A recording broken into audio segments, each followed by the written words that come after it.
me. I got a couple questions. Yep. That's your phone. Here's my other one. Yeah, they got you running and gunning. I get it. So. Yeah, they do. It's fine. No. It's part of the gig. How often you get back here? I don't get back here a lot. Yeah. So maybe 2 times a year. Now I'll get back here a little bit more. Yeah. Well, that's good. How was the World Cup? What was that like? It was interesting. Yeah. I'll leave it at that. All right. First question.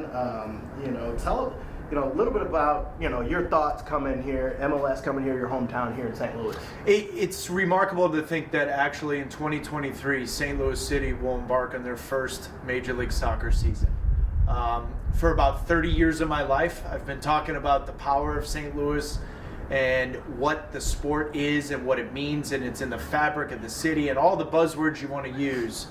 But to actually think that it is here in 2 weeks, that they will literally open up the stadium that's over my right shoulder for their first MLS game ever, someone's going to have to pitch me and tell me I'm not dreaming. And what will the game do? Obviously bringing the professional game here, what will it do for the game just for kids playing throughout the area, throughout the region? Yeah, I mean, for so many of us, we grew up here, we were Cardinal baseball fans, we were Blue hockey fans. So when we would play hockey or you play baseball, you knew that downtown there was the pinnacle of that sport there. Now, for all of those soccer players, for all of us that grew up here, now there's a $1 billion training and stadium complex with the arch in the background. It's actually hard to quantify it. I think it's going to motivate players at a different level.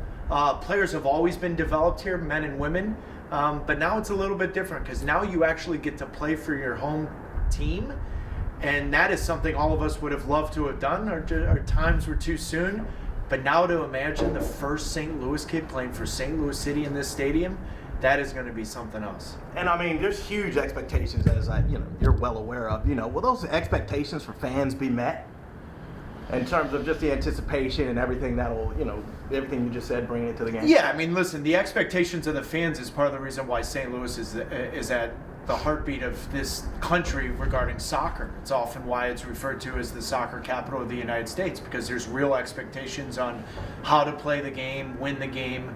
I think if any fan has any expectation about the game day experience, I can tell you right now, you're going to have one of the best game day experiences in the league and in this country.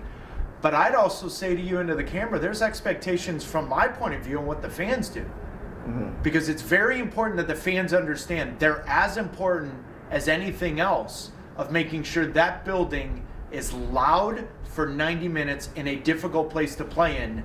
And the fans need to understand it can't be a cheese and wine crowd. This has got to be a real environment, and I think there's going to be some evolution with the crowd in St. Louis City as well. Now, obviously, fans haven't packed the stadium yet, but the passion is certainly there. How do we stack up compared to other cities across the MLS and in the league? I don't think it's surprised anyone from St. Louis that St. Louis City has set Major League Soccer records with season ticket deposits, with merchandise, with the stadium, with the training facility. So none of that is there. However, I think anyone watching this and listening to me talk wants to understand where they are.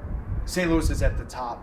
It's at the very top of what they're doing. Now, all it comes down to now is winning games. So all the extracurricular stuff is done. It is set. The foundation is there to really grow this thing. But now the real expectation is going to be, what does the product look like on the field? And that's what you want. As an ownership and as a fan, you don't want any of the stuff off the field to play a factor, and it's not going to here in St. Louis. And have you had a chance to walk around the facility and see some of it?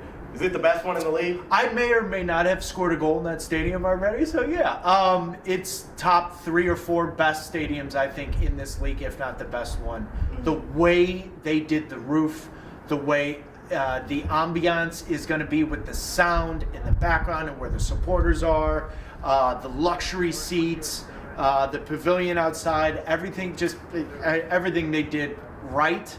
And so my job as an ambassador of the league is to be honest. If it's not the best, it's top 3 or 4. I'm not sure there's any stone left unturned that the Taylor family didn't pull off. And I know I asked you off camera, but you get back to St. Louis often? You get to come back home, see family? I come back to St. Louis. I tried, previously I would come back once a year. Usually it was around Christmas. Now, hopefully I'll be coming back 4 or 5 times. I'm a season ticket holder for St. Louis City with my dad and my brother and sisters. So I'll be going to games whenever I can. But I think I'm going to be doing some St. Louis City games just because of what the environment's going to be, and I think Apple TV is going to want to showcase that. Awesome. And for you, obviously being a St. Louis kid, everything you just said, how special it will be to sit in there, not to watch the game as a fan, but also to call it and, do what you do as a professional. I'll be shocked if I don't get choked up. I'll be shocked if there isn't a moment where I look around on that home opener and I see exactly what I thought I dreamt.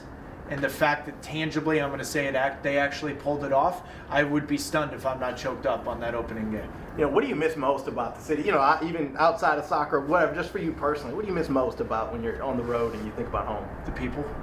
I think St. Louis is a very special place, and so much of it is about the people. We talk soccer, it's about the fans, but just in general, this city, it's about the people. It's about the loyalty. It's about the diligent nature, how they go about their business. But also, I miss this city because this city needs to grow. This city needs to evolve. This city needs to be more diverse and more inclusive. And I think the vehicle of St. Louis City is going to help that do that. And I feel fortunate for St. Louis that when the World Cup comes here in 2026, they've got a real special moment to be an international city. What did you think about the kits that were unveiled today? I love it. I have one on underneath, but it's 25 degrees out here, and you're making me do this interview, so I need the hoodie on.